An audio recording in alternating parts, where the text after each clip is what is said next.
Welcome to Murder Mile, a true crime podcast and audio-guided walk featuring many of London's untold, unsolved, and long-forgotten murders, all set within and beyond the West End. Today's episode is about Henry Hall, a loyal husband to his wife and father to 3 children who made an honest living as a bootmaker. So devoted was Henry that he would willingly sacrifice everything to provide for his family, whether his energy, his health, and even his sanity. Murder Mile is research using authentic sources. It contains moments of satire, shock, and grisly details, and as a dramatization of the real events, it may also feature loud and realistic sounds, so that no matter where you listen to this podcast, you'll feel like you're actually there. My name is Michael, I am your tour guide, and this is Murder Mile. Episode 151, No Way Out for Henry Hall.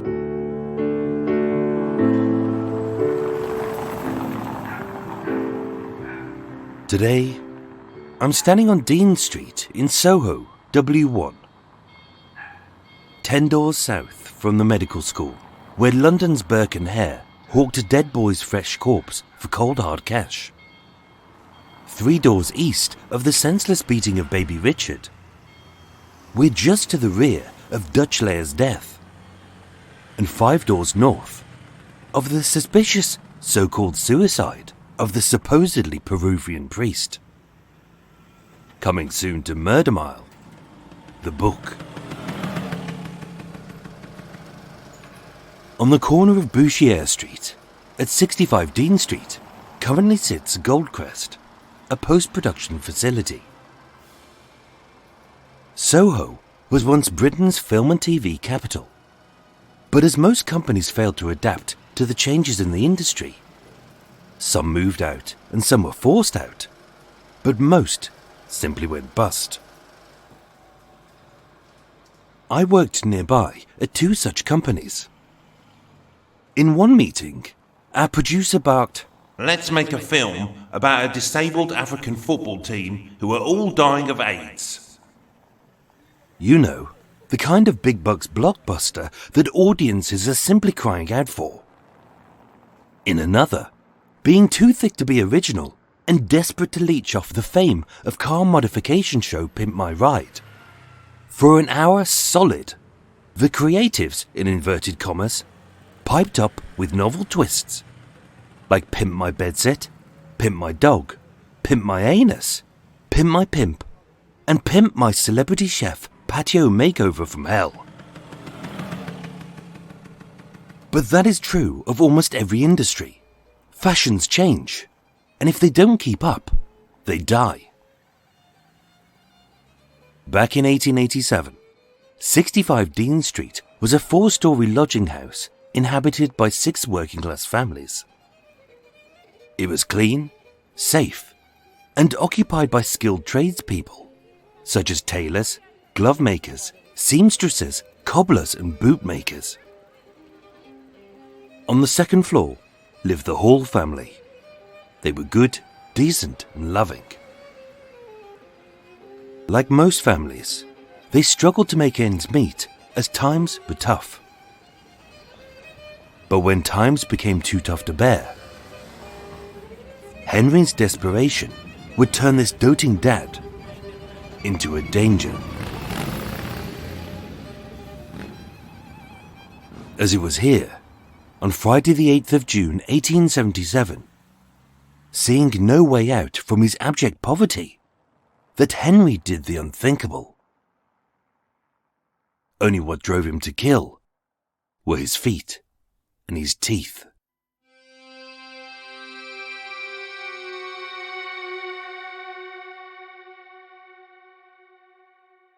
Love can be a powerful driving force. It can make the rational irrational. It can drive the sane insane. And it can even turn the most loving and mild-mannered of men into a homicidal monster.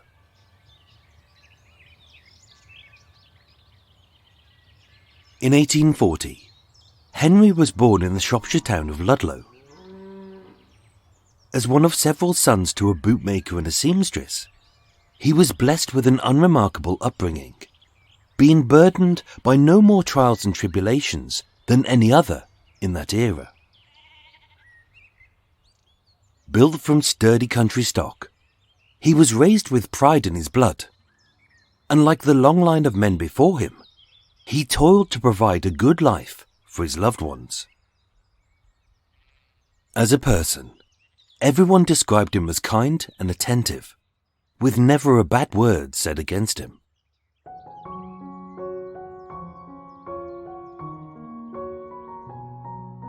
In 1868, he married Jane, a woman 6 years his senior who hailed from Chalfont in Buckinghamshire. Being like two peas in a proverbial pod, they never spoke ill of each other, nor slept with a curse word spilt. As being hard-working and level-headed, they always found a way to resolve their issues. Therefore, it's unsurprising that Mr. and Mrs. Hall would raise 4 children together. In 1869, having moved to Paddington in West London, their first daughter Jane was born.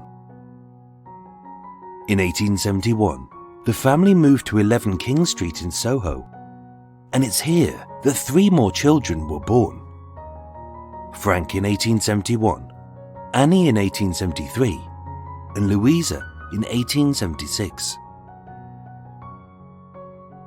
With 6 mouths to feed, Mr. and Mrs. Hall held down several jobs, with Jane working as a charwoman, a cleaner to a few well-to-do households, often starting at 8 a.m. and not finishing until midnight. Being a bootmaker, as Henry plied his trade in the second of their 2-roomed lodging, a childminder helped rear their children, so Henry could focus on his business, which was their main income. In the winter of 1876, the family moved into 2 smaller rooms on the 2nd floor of 65 Dean Street, with a living space for this family of 6 at the rear, and next to a large bed, Henry's tools of his trade. It wasn't much, but it was home. And although Henry and Jane were often exhausted, even if it meant they didn't eat or sleep, everything they did was for the sake of their children. As with an 8-year-old, a 6-year-old, a 4-year-old and a toddler, times were hard, but they made it work.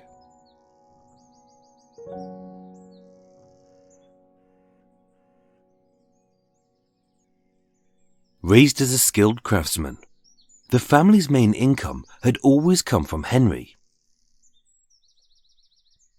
Henry was a bootmaker, not a cobbler, not a clogger, nor a cordwainer. There is a big difference, and legally, although to a layman they all make shoes, to the industry they were all very different. In 1395, the Mayor of London decreed that each profession must form their own guild, which held each craftsman to a set of strict rules and regulations to ensure that competition was evenly spread. But it also kept those of a lower rank in their place, in this very old, very traditional industry. The guilds were set out like this. Cordwainers were shoemakers who made new shoes from new leather, meaning their products were always of the highest quality. Henry was a bootmaker who made practical boots for working men and women, which could only be made from second-hand leather. Below Henry were the cloggers, who could not make boots out of any type of leather, only wood, twine and ceramics. And at the very bottom, cobblers were not permitted to make any shoes of any type, ever. Their job was to repair. In order to work, you had to be a member of a guild. at which you had to pay your dues. If you didn't pay your dues, you didn't work. And if you didn't work, you didn't eat. Simple as that. And although many craftsmen at all ends flouted the rules, Henry never jeopardized his family by taking that risk. Being a bootmaker, it may seem as if Henry was in a better position than most, and he was.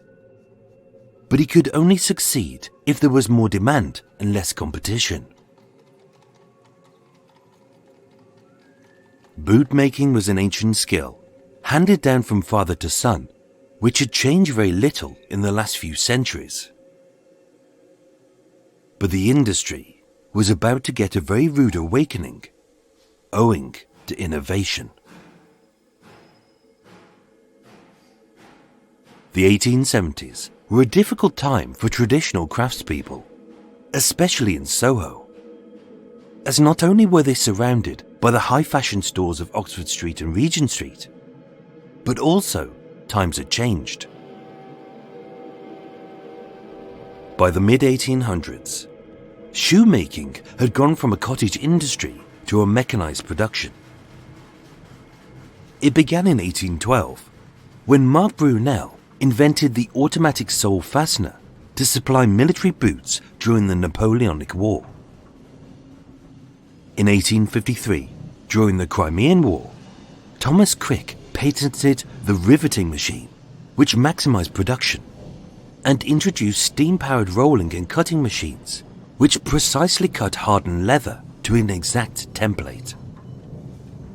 By 1864, Lyman Blake had perfected the shoe stitching machine. And so with cutting, rolling, fastening and stitching no longer done by hand, by the late 1870s, the process of mass-producing boots or shoes to the people was almost entirely mechanized. Shoes were now cheaper, there was a greater choice, and the size and quality had been standardized. For the people, it was a win-win. But for skilled working-class craftsmen like Henry, who still made boots by hand, as his forefathers had done for centuries, it would be impossible to keep up, or even to keep going. Through the bitter winter and sodden spring of 1877, Henry struggled. As a 37-year-old married father of 4, he had earned an honest wage as a bootmaker for almost all of his life. It was all he had ever done, and owing to the guild's rules, it was all he was allowed to do. But now, struggling to cover even just the basics like paying the rent or putting food on the table, he wasn't eating or sleeping, as the endless worry plagued his mind.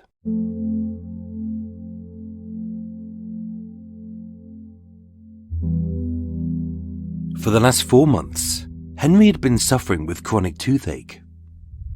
Like many people in this era, his mouth looked more like a box of brown broken biscuits than a smile. But now these unsightly stumps bled red with profuse frothy rivers, and his impacted jaw protruded like he had been thumped. Worried sick with money troubles, even if he could eat or sleep, which he couldn't, the pain meant that he rarely got a good night's sleep, making him unusually moody. He was never nasty, cruel, or violent, but he would sometimes snap for no reason, only to apologize with his head hung in shame. He could have gone to the dentist, but with Britain still 2 years from Parliament passing the Dentist Act, which established a register and required that all dentists were trained and qualified to a minimum standard, many barbers moonlighted as dentists with little or no experience or training. So bad was British oral health that often patients in their teens to 20s would willingly have their teeth ripped out and replaced with a false set made of wood or ceramics. The idea being that it saved on pain, decay, any future dental costs, and it remained a popular 21st birthday gift up until the 1940s. But with the procedure being risky, painful, and each tooth costing 5 shillings apiece, Henry couldn't afford this.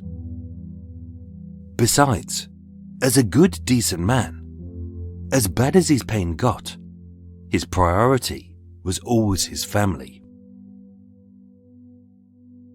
With his wife Jane, plagued by shards of festering stumps, dangling from her puffy red ridge of swollen gums like blooded stalactites, being riddled with a pain so intense it caught her breath and made her question her own sanity. The meagre funds he could scrape together were used to cure her, not him.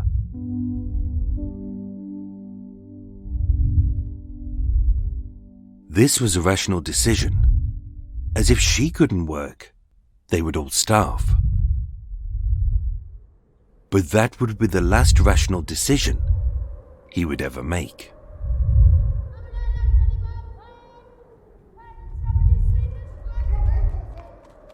To try to pacify the pain, for those who could afford it, they were prescribed cocaine. But for those who couldn't, they took laudanum. A legal, but potentially lethal and highly addictive poison, concocted from a 10% solution of opium in alcohol, which was used to treat pain, insomnia, and nerves. As a reddish-brown liquid with a very bitter taste, when given to babies to suppress a chesty cough, many parents would disguise its retch-inducing essence with spices or tea. A safe dosage was just 4 to 6 drops in a glass of water, and this would be enough to induce a feeling of rest and euphoria. But by the mid-1800s, with accidental overdoses becoming all too frequent, leading to respiratory depression, hypoxia, coma and death, and laudanum the drug of choice for the suicidally inclined, although it could be purchased without a prescription as it would be up until the 1970s, chemists were instructed to follow 2 simple rules. They must insist that each customer has a valid excuse. I've got a toothache. My child won't sleep. My wife's back is killing her. And only then would a very specific dosage be provided by a pipette. Thank you, sir. That will be 1 penny. It wasn't a foolproof system, but it had saved lives. By Wednesday the 6th of June 1887, just 2 days before, Henry was a physical and emotional wreck. With his impacted gums throbbing like he'd gone 8 rounds with a heavyweight, and every time his heart thumped, a rush of blood made his deformed face feel like it was about to burst open. This incessant thrumming, every second of every minute, was one of the worst tortures Henry had endured. Looking little more than a frail ghost, with bloodshot eyes perched on top of a thin streak of grey sallow skin, his words were unintelligible, his hands were shaky, and once again he had become unusually rude.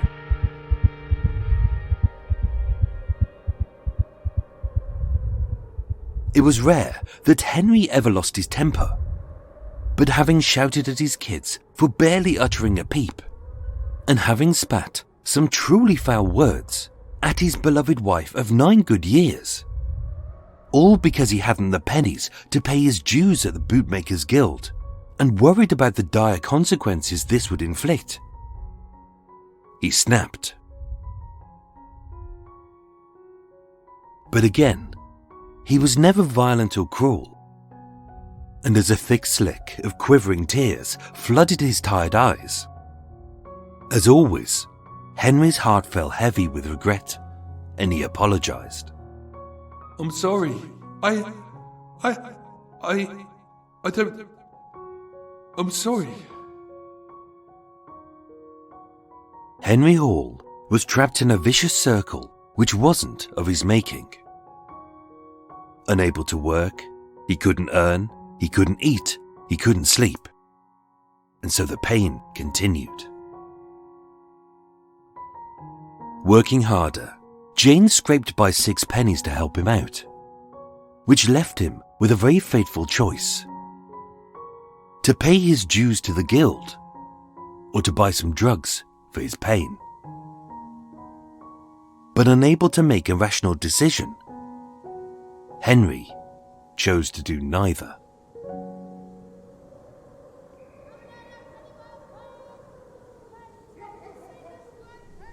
The same day that he snapped, Henry walked into Mr. Hartnell's chemist shop at 7 Tichborne Street, just off Great Windmill Street, and ordered an 1/8 of a teaspoon worth of laudanum, declaring, It's for my toothache. with his speech slurred, his eyes sunken, and his jaw bulging like a rotting sack of offal. It was clear to the assistant that his need was legit. As Henry pulled out a small vial, marked with a crow, and poison scrawled in Henry's own hand, the chemist dispensed enough laudanum to suppress a week's worth of pain. He issued a stern warning. 4 to 6 drops in a glass of water once a day, no more. And having written up the purchase in the poisons book, Henry paid him 2 pennies. Henry could have taken the laudanum right there and then and eased his pain. Only his frazzled brain was elsewhere. A short while later, he stumbled into Cooper & Co., a chemist shop at 20 Moore Street, just off Old Compton Street, and placed his order, slurring, It's for my toothache. Pulling out a second vial, marked and labelled correctly, the chemist dispensed a drachm and a scruple, roughly an 1/8 of a teaspoon of laudanum, stated, 4 to 6 drops in water, no more. wrote it up in the poisons book, which no governing body was overseeing, so the exercise was prone to abuse. And Henry paid him 2 pennies. Henry could have been pain-free within minutes. Only this good man had taken a very bad turn. On Thursday the 7th of June, just one day before, Henry staggered into Crow's Chemists at 49 Prince Street at the bottom of Wardour Street, still wincing with pain, having not touched a drop. It's for my tooth. He popped out a vial, was warned, the purchase was noted, and Henry paid him 2 pennies.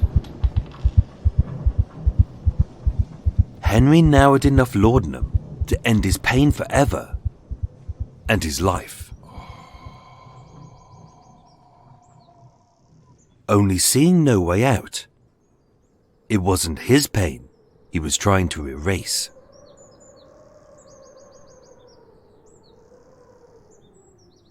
At 8 a.m. on Friday the 8th of June 1877, Jane headed out for yet another 16-hour shift as a charwoman. With 8-year-old Jane, 6-year-old Frank, 4-year-old Annie, and 18-month-old Louisa left at home. As per usual, their neighbour, Mrs. Mary Tice, popped in every so often so Henry could focus on making his boots. The children were well behaved. They played, but they didn't disturb their dad. And having kept their energy up with a cup of tea and a slice of bread and treacle for lunch, Mary Tice saw nothing unusual. The time was roughly 2:30 p.m.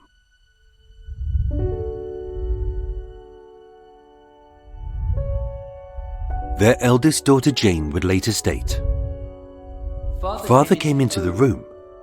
We were running about with a ball. We were rather noisy and he told us to not make such a racket, but he never said why.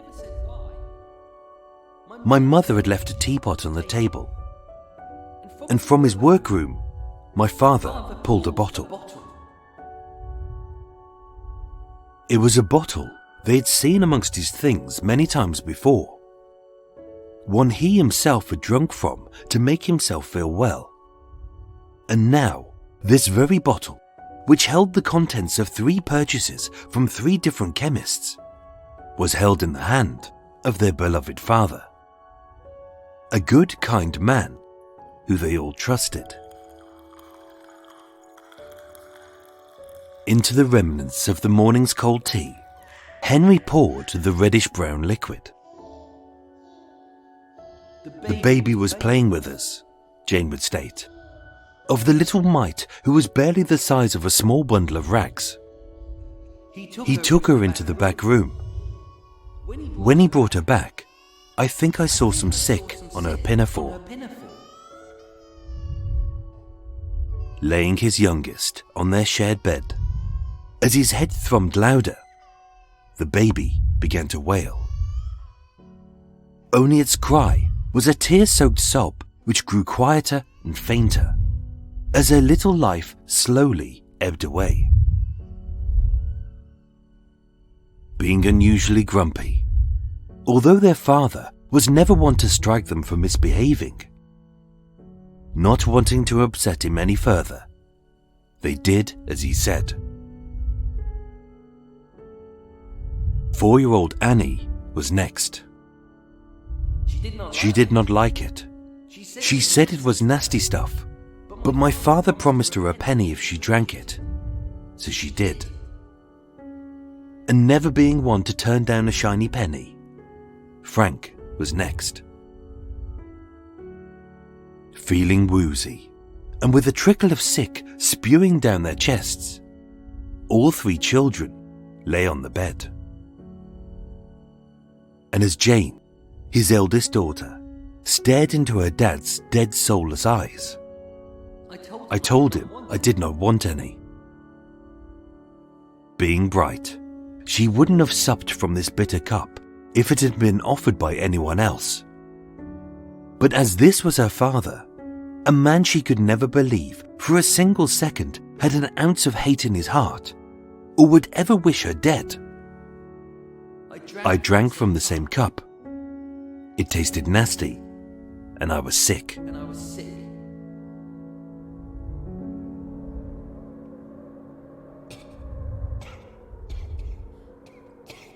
as Jane lay beside her sickening siblings, Henry sat motionless, as aside from the endless thrumming inside his head, the only sound which filled the room was the choking as his children lay dying.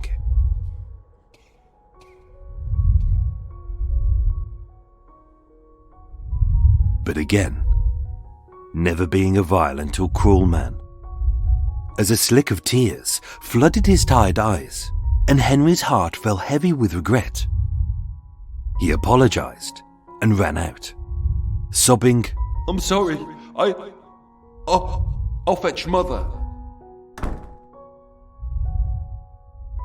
At 3 p.m, Jane returned home to find her eldest vomiting into a bucket, and the silent and seemingly motionless forms of her youngest lying on the bed, their breathing only slight. Aided by Mrs. Tice, she dashed her dying babies to Dr. Clark's at 23 Gerrard Street, and with their pupils like pinpoints, and smelling the bitter stench of laudanum on their breath, he administered an emetic and rushed the 4 innocents to Charing Cross Hospital, as each child clung to a very thin sliver of life.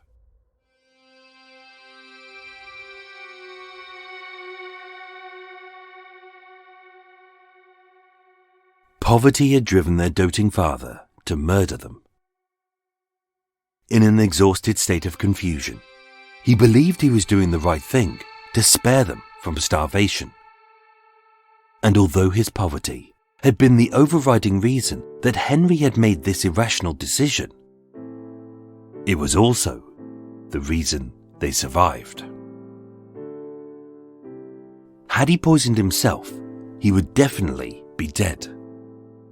But being so broke that he couldn't afford enough laudanum to kill them all, on Thursday the 14th of June, 1 week later, the last of his 4 children were discharged from the hospital, having made a full recovery. The next day, he was charged at Marlborough Street Police Court, with his solicitor pleading, "This is a very painful case, and I appealed to the magistrate for leniency." As all the children had survived, and Henry Hall was widely regarded by those who knew him as a loyal husband and a loving father. Tried at the Old Bailey on the 25th of June 1877, he was found guilty of administering a poison with the intent to murder. And just as poverty had saved their necks, it too would save his. As having murdered no one, he escaped the death penalty and was sentenced to 15 years in prison.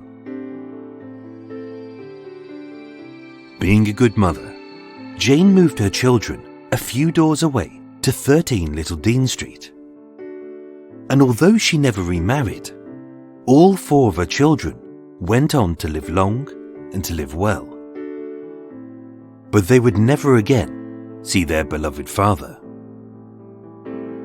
As having served his sentence at Pentonville Prison, Henry Hall died in the spring of 1884, aged 43, in the St. George's Workhouse. When he died, he didn't have a single penny to his name.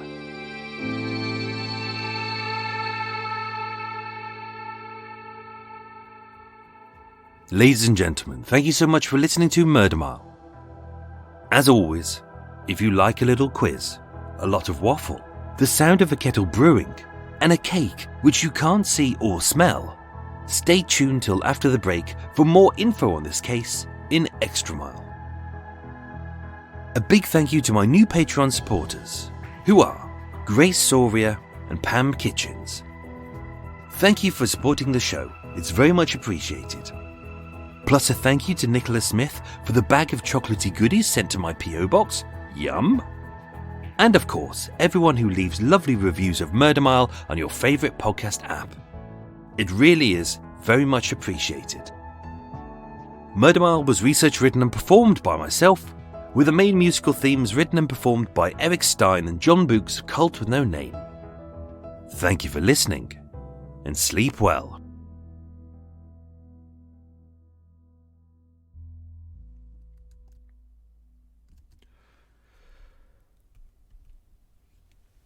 We're done. Oh, Christ. Oh, Lord. Lorks a lordy. Oh. Hello, everyone. Morning, everyone. Welcome to Extra Mile. How are we all? We all good and healthy and well and happy, and everyone had breakfast. Oh, what did I have for breakfast? I had some ciabatta with olives.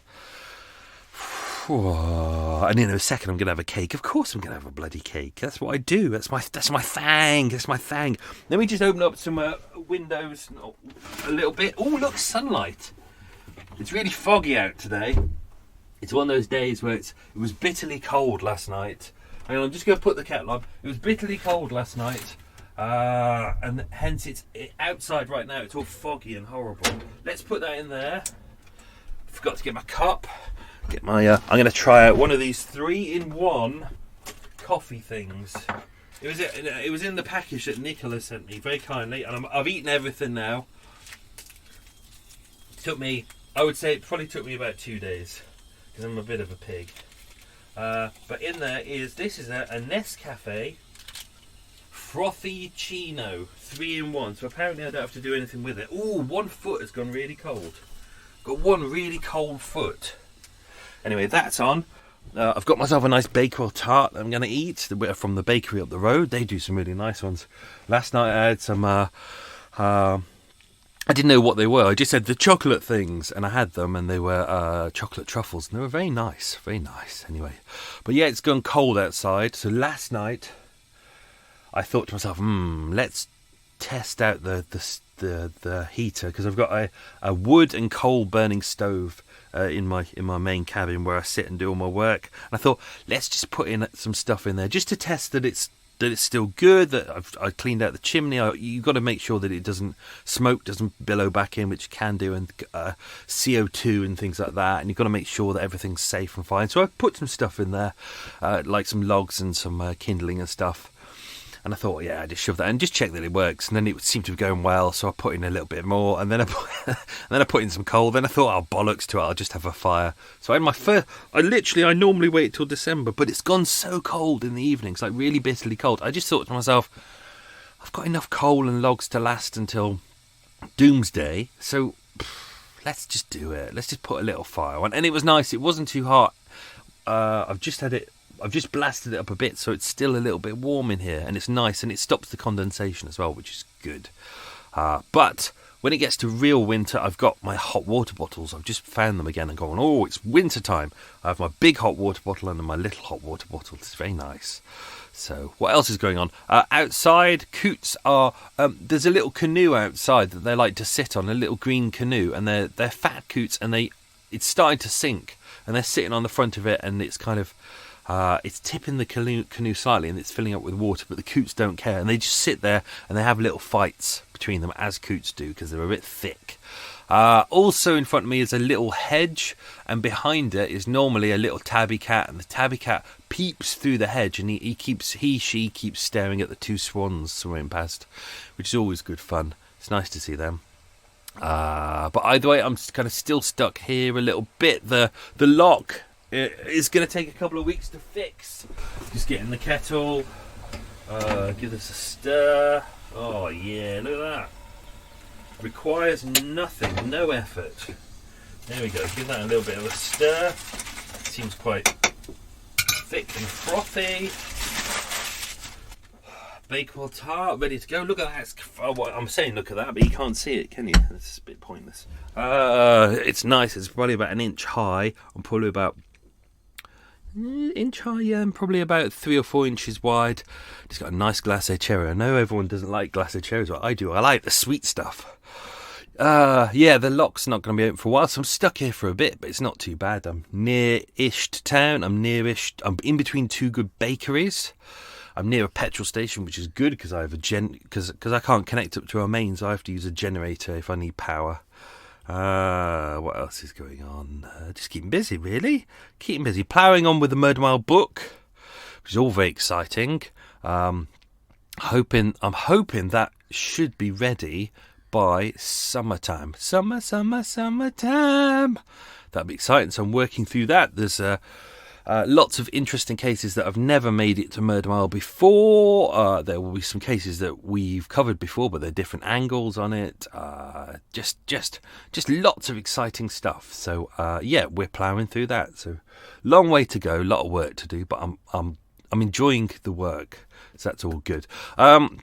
If you're a Patreon subscriber, I will be doing snippets of that. So as I'm doing all the research, finishing off the research now, but as I start writing it, I will be doing snippets on Patreon. So, if you want to subscribe to Patreon, you can hear those in the future. There's something different. This is kind of redundant in a way. Episode 149, the abuse of Jane Andrews Part 2, didn't appear on a lot of places in iTunes. We're having a bit of a problem at the moment. That Acast, who are my podcast host, have migrated the podcast to a new feed.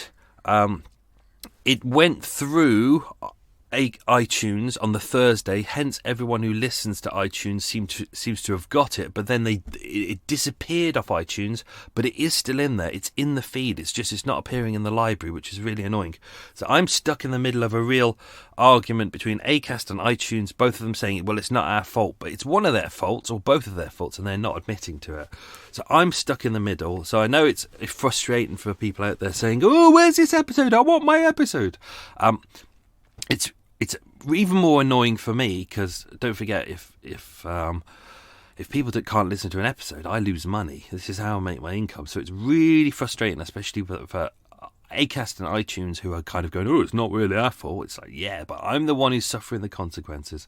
So hopefully it works.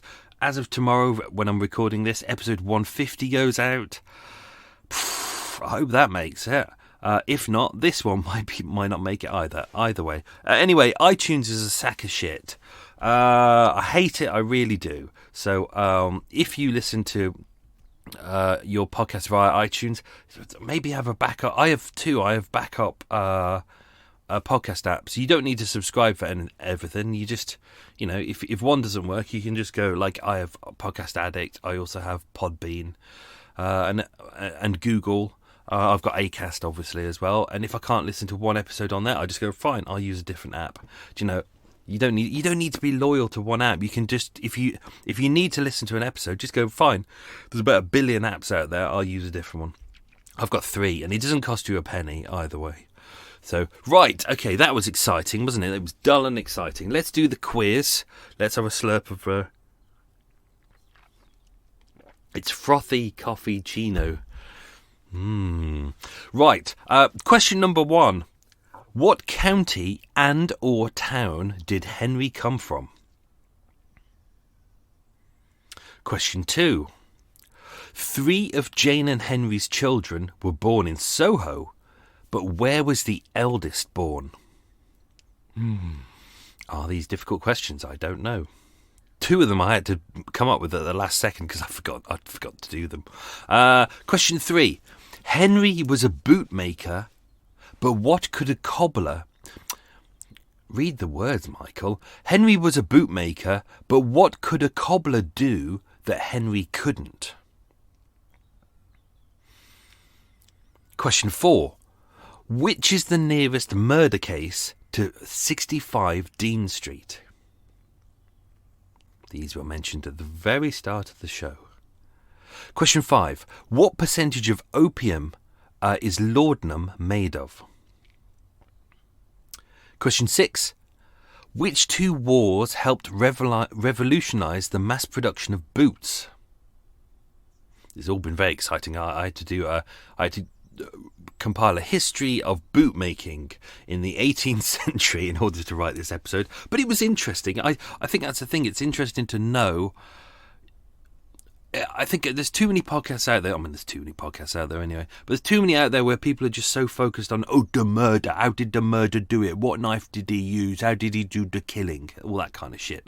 Whereas it's massively important to learn about motivation. What drives a normal, sane, loving, caring person to be pushed to such extremes?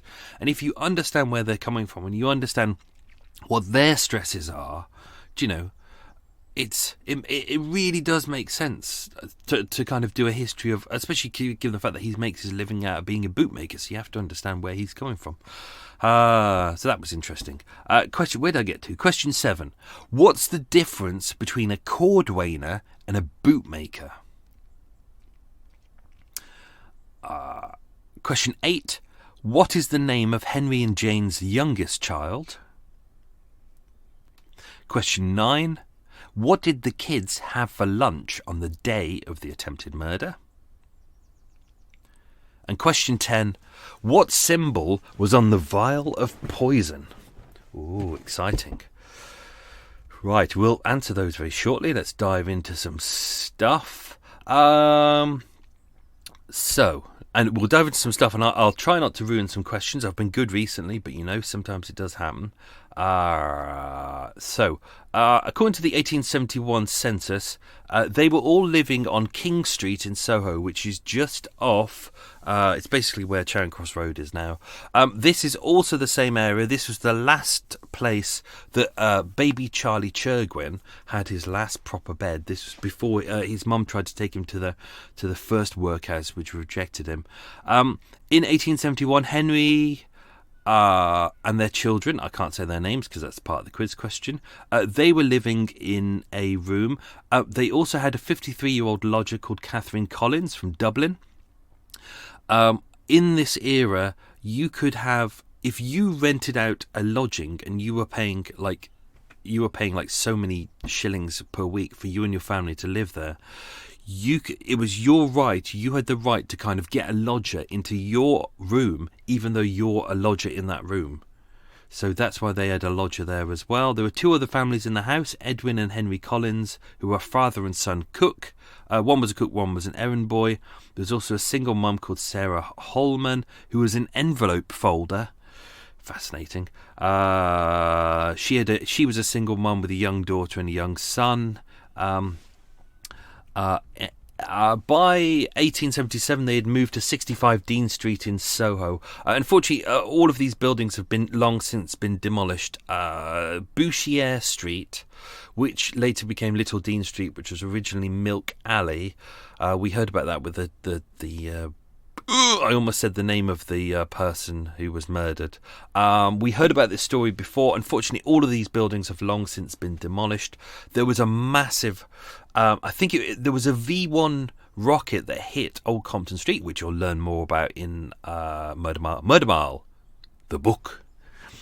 I might have to do the book more in the podcast from now on. There's a V1 rocket that hit there, obviously during World War II. It blew out a large portion of the kind of section near where Dutch Layer's house is. That survived, but unfortunately it almost decimated Bouchier Street, so almost all of the buildings there are entirely brand new, or as near as. So these buildings where 65 Dean Street was don't exist anymore, so unfortunately. But on Patreon I will post some pictures for you so you can have a look at it. When I was researching into Henry's life, obviously I was going through all the genealogies and stuff like that to see where he came from, and I came across a bootmaker called Henry Hall, who was roughly the same age, and I was like, oh wow, this is really interesting. And it was Henry Hall, living over in Windsor, so not too far away, about 20 miles west-ish. A bootmaker by special appointment to Her Majesty the Queen and His Highness the Prince of Wales.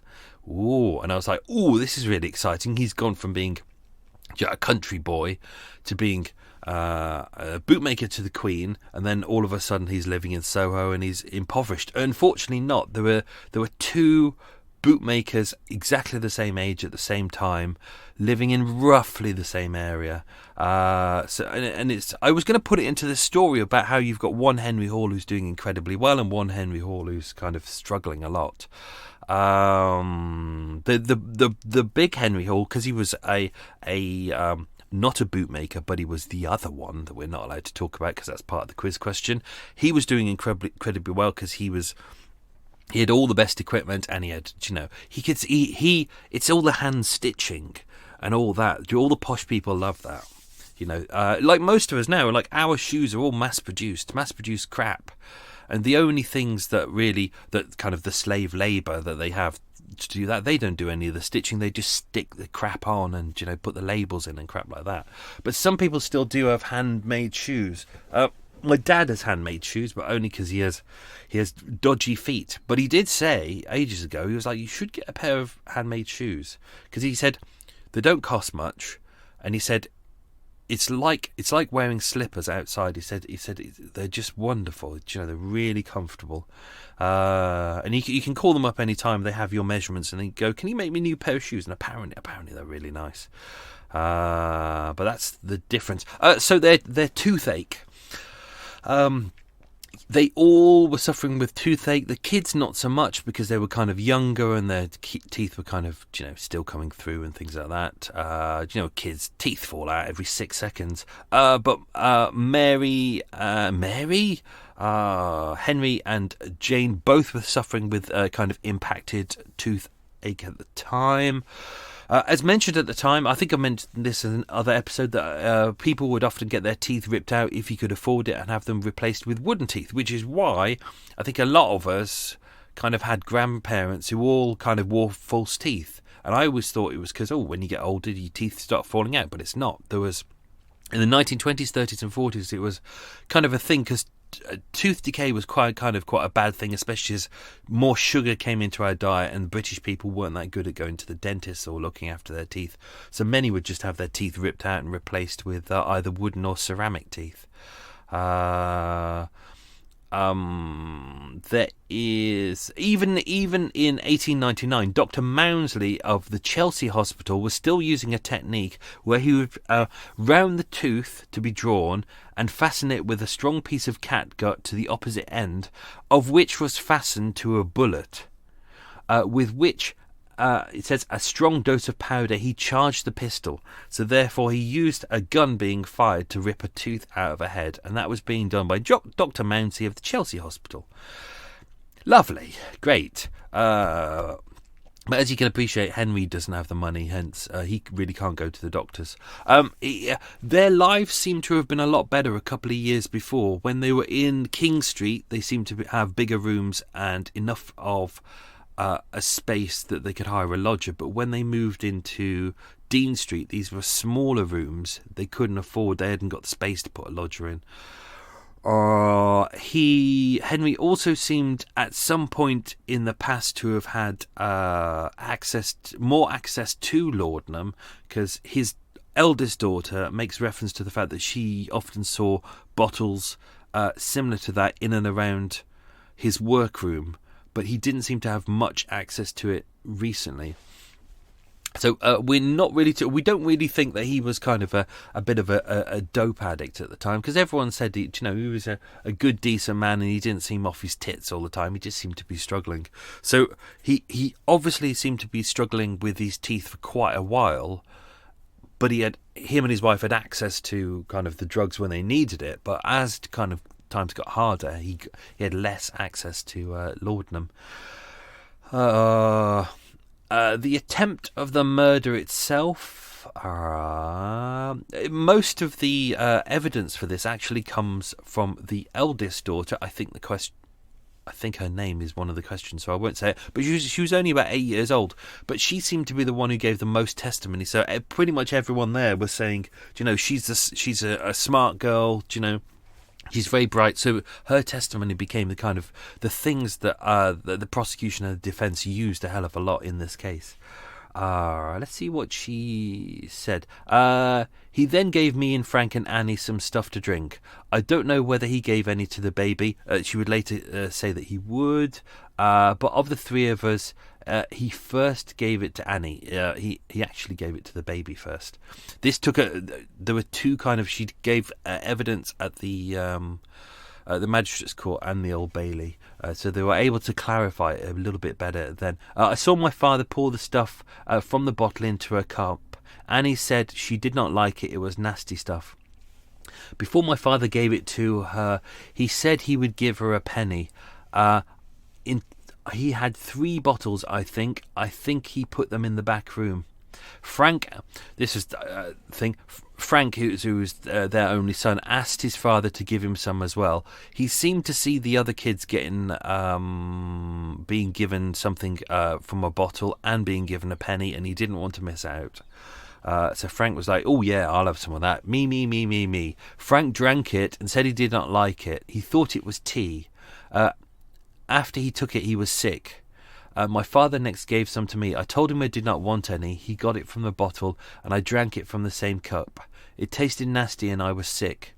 My father saw me sick and gave me some cold tea. I think it was in the same cup.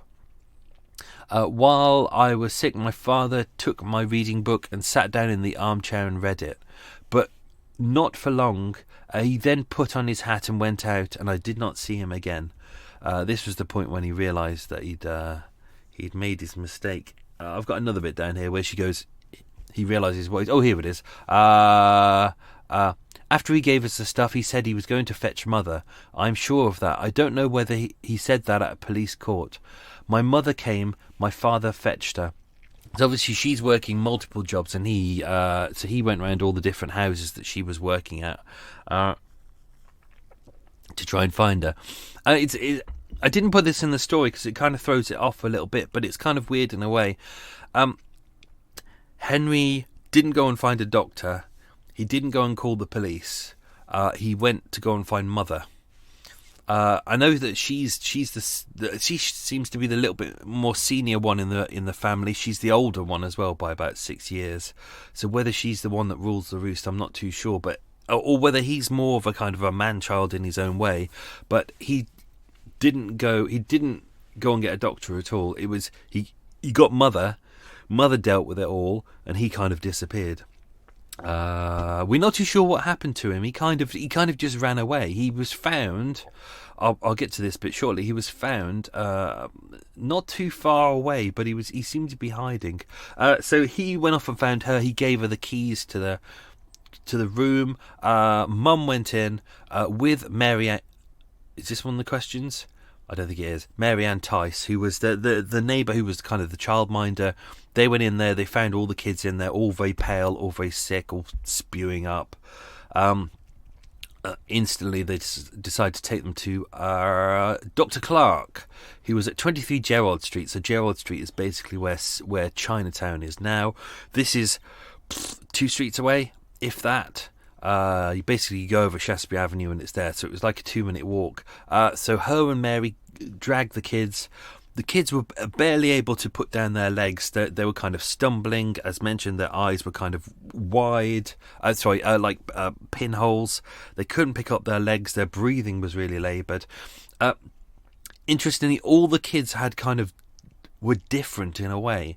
It's I've got to be careful because of this bloody quiz. The eldest seemed to be the worst out of all of them. When they took it to the doctor, the mum had actually brought one of the bottles with her, and she showed it to the doctor, and it had the symbol, which is one of the questions on it, and Henry had written poison on it. But when he smelt it, it smelt bitter. He knew exactly what it was. He looked at the kids. He could see that their eyes were like pinholes. They were sleepy. They couldn't use their legs. He said that even though a safe dose is between 4 and 6 drops, he said anywhere between 15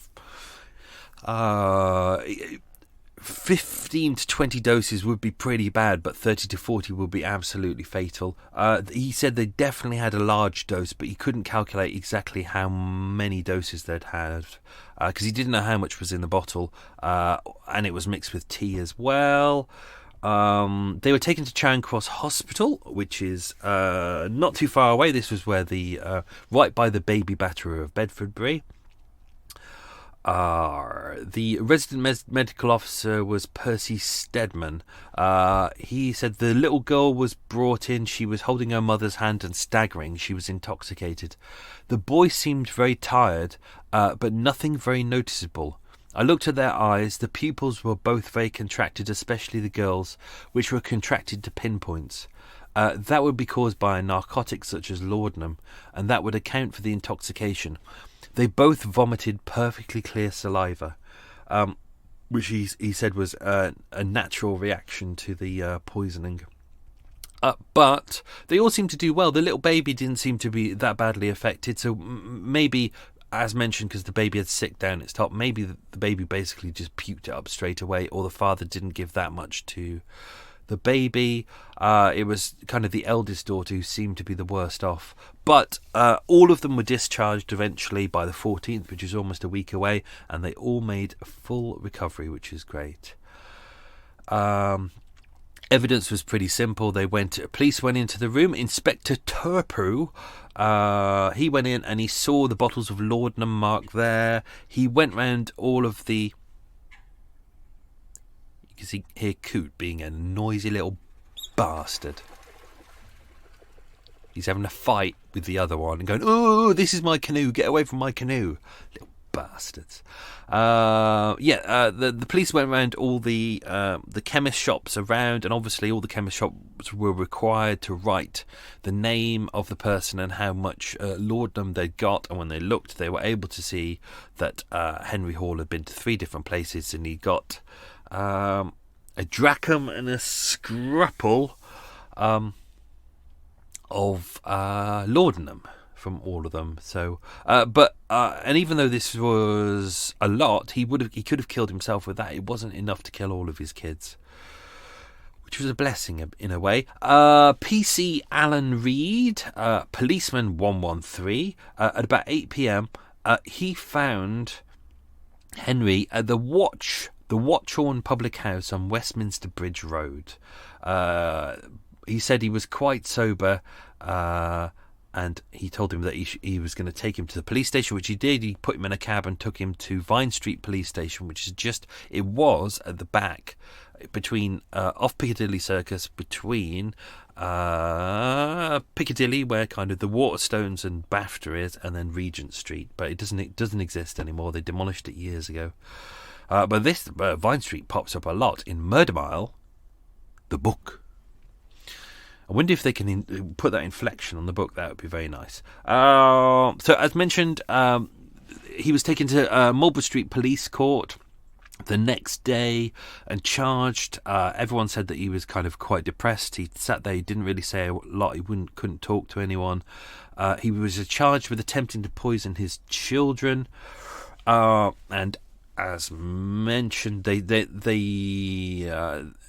Mr. Kitch, after admitting that this was a very painful case, made an earnest appeal to the magistrate to exercise his discretionary power by admitting the prisoner to bail, the case not having assumed its original serious impact as the children had all recovered.